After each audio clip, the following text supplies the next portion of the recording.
Hola hermanos, buen día. Una alegría estar reunidos por este medio. Quisiéramos comenzar esta breve meditación invocando la presencia de nuestro buen Dios. Así que donde estamos vamos a inclinar nuestros rostros para orar. Querido Padre que estás en el cielo, queremos agradecerte, Señor, por la semana de vida que nos has dado. Gracias por los cuidados especiales.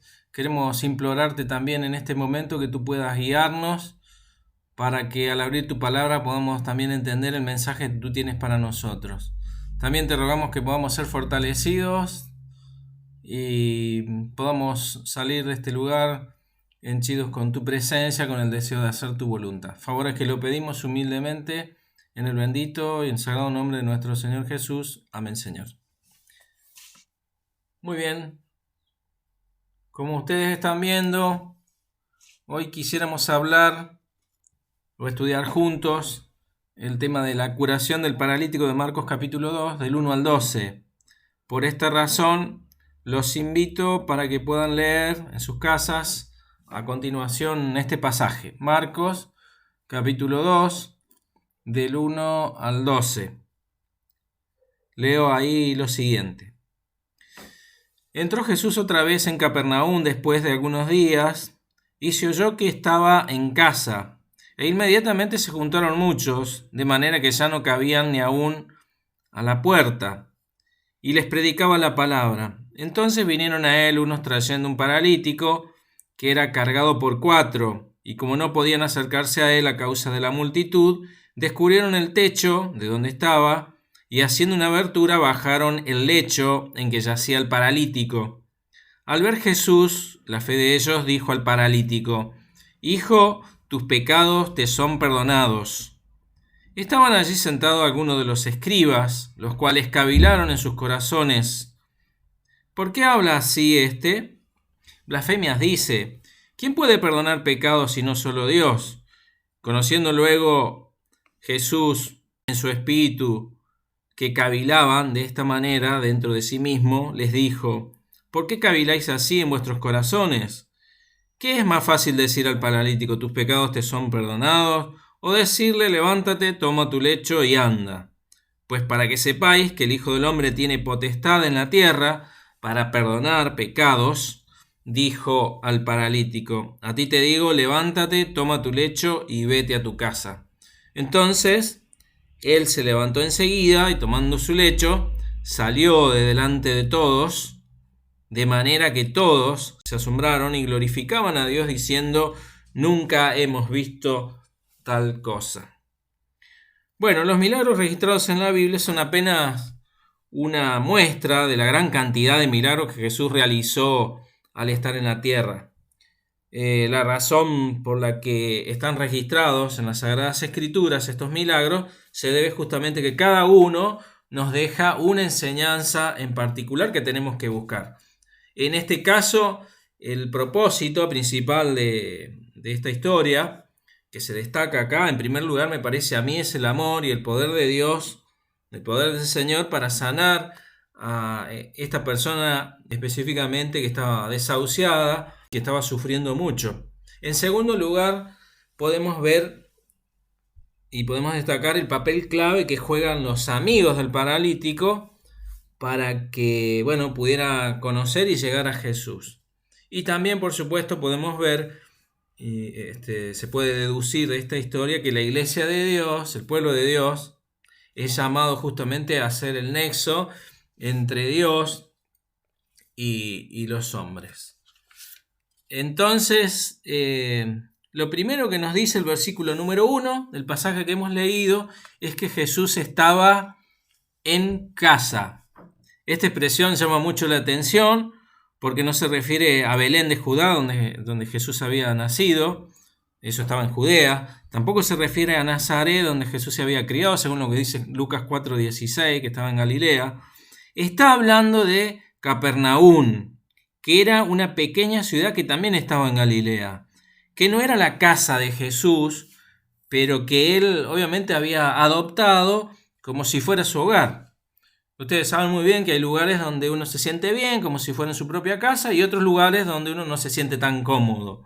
Parece ser que Jesús se sentía muy cómodo en este lugar, aunque no era su casa materna. Pero bueno, por el contexto nosotros podemos deducir que se trata de la casa de la suegra de Pedro, a la que había curado un tiempo atrás, ¿no? Ahí en Marcos capítulo 1, versos 29 al 31 podemos ver este incidente. También comenta el espíritu de profecía en el deseo de toda la gente en la página 232 y 36 esta historia. Bueno, y esta mujer, en señal de gratitud, recibía a Jesús con gozo y alegría, y por esta razón dice la Biblia que Jesús estaba en casa.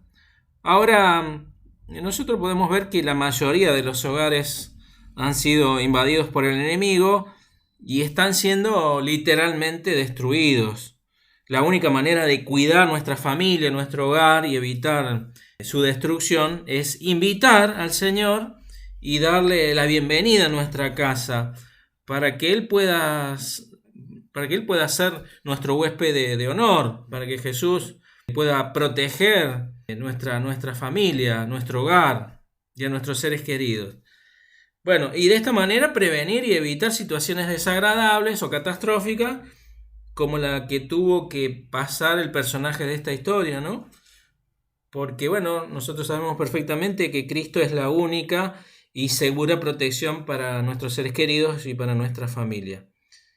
Una de las tantas cosas que me parece a mí el Señor quiere enseñarnos con toda esta pandemia global es que tenemos una gran necesidad de fortalecer el vínculo familiar afectivo, pero no solamente afectivo, me parece a mí que básicamente el aspecto espiritual.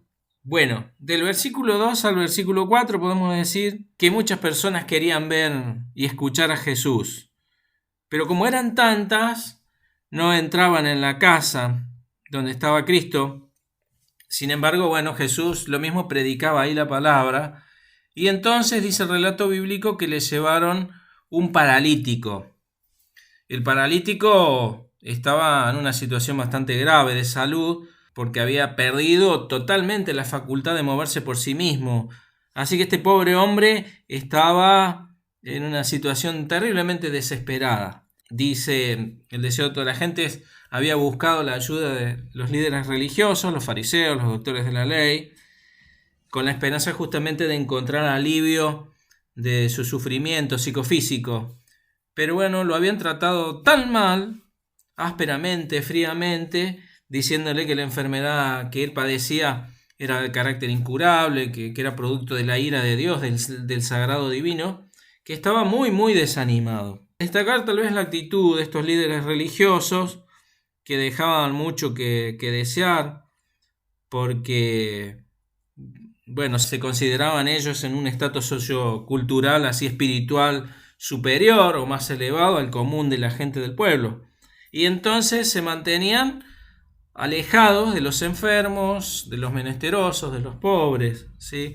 Pero en realidad estaban puestos en ese lugar por Dios para ayudar, para inspirar confianza en Dios, no para desanimar y apartar la gente del Señor. Así que podemos decir que eran culpables de no hacer lo que debían hacer, que era hacer la luz y no la oscuridad.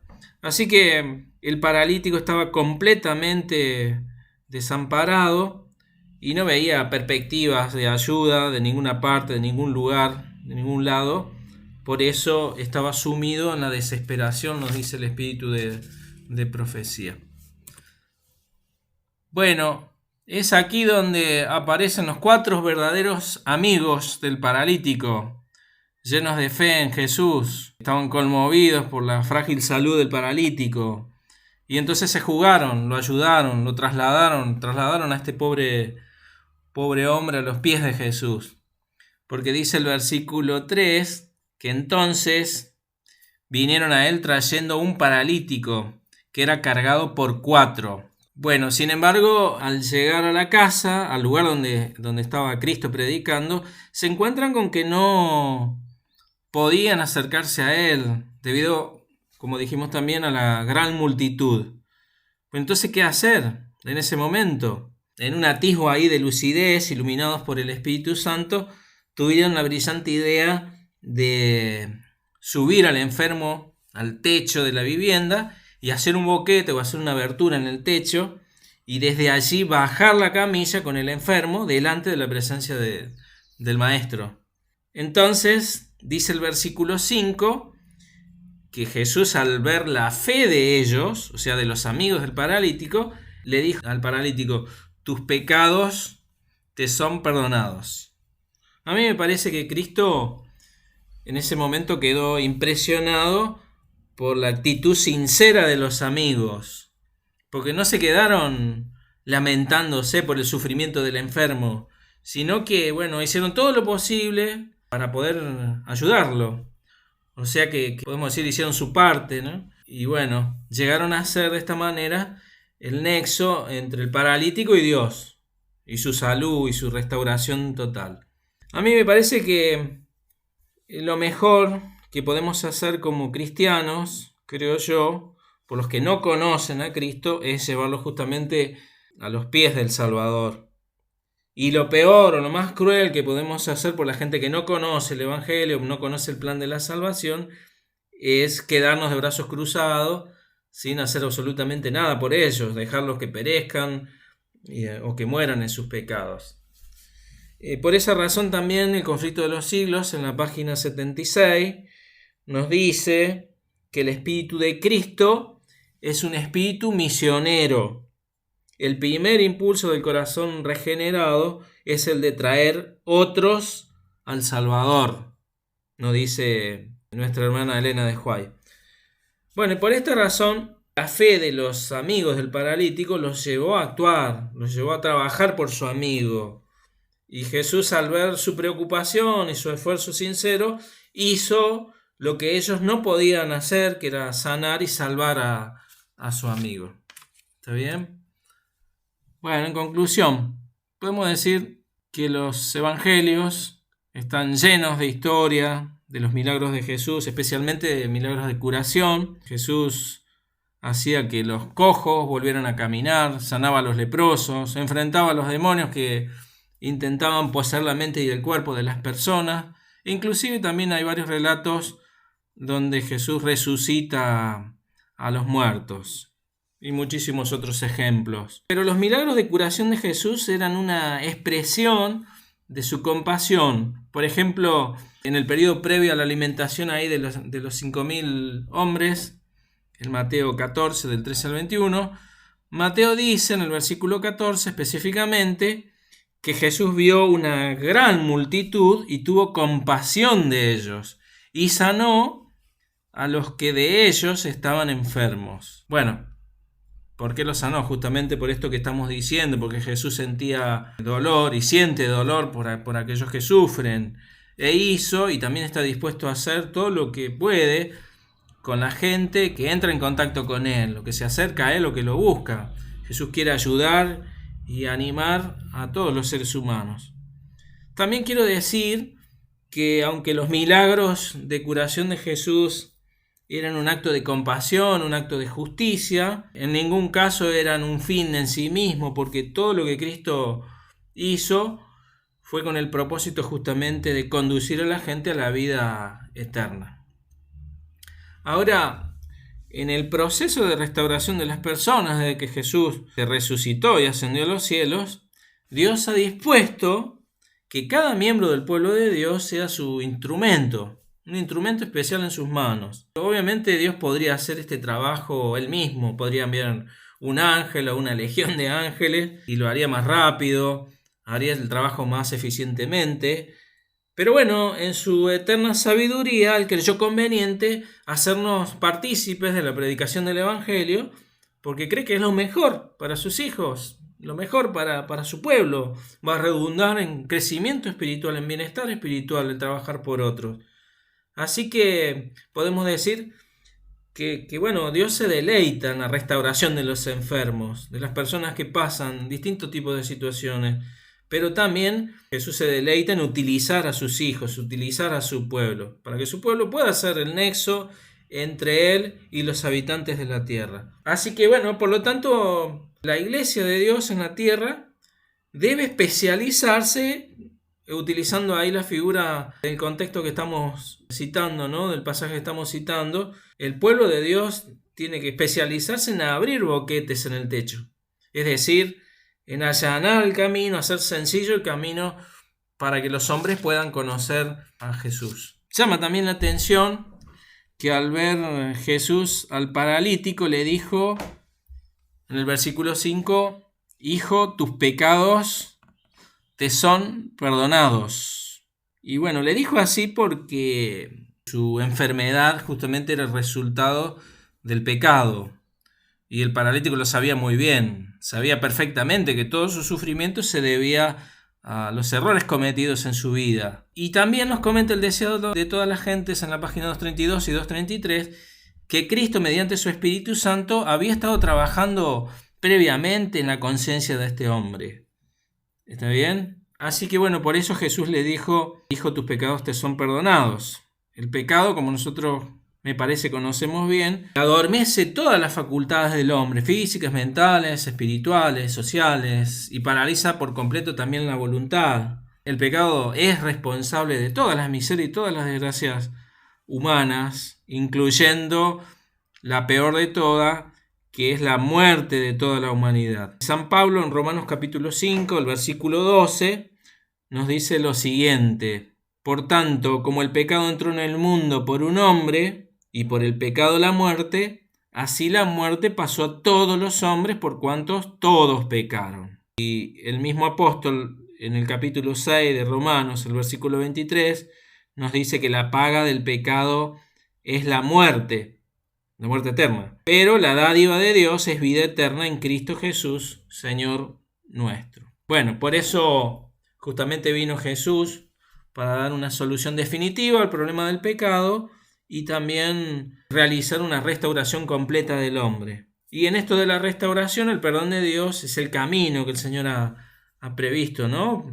Para todos aquellos que sufren. Bueno, por eso Jesús le dijo justamente a este hombre, Hijo, tus pecados te son perdonados. Bueno, también destacar que la condición paupérrima del paralítico de esta historia tiene un paralelismo estrecho también con la raza humana, con toda la humanidad, porque toda la raza humana sufre una especie de parálisis general debido justamente a su triste condición. El hombre tiene todas sus facultades muy mal o atrofiadas y vive una vida corta, muy triste, dolorosa, sin esperanza, sin ninguna solución, justamente esperando la muerte.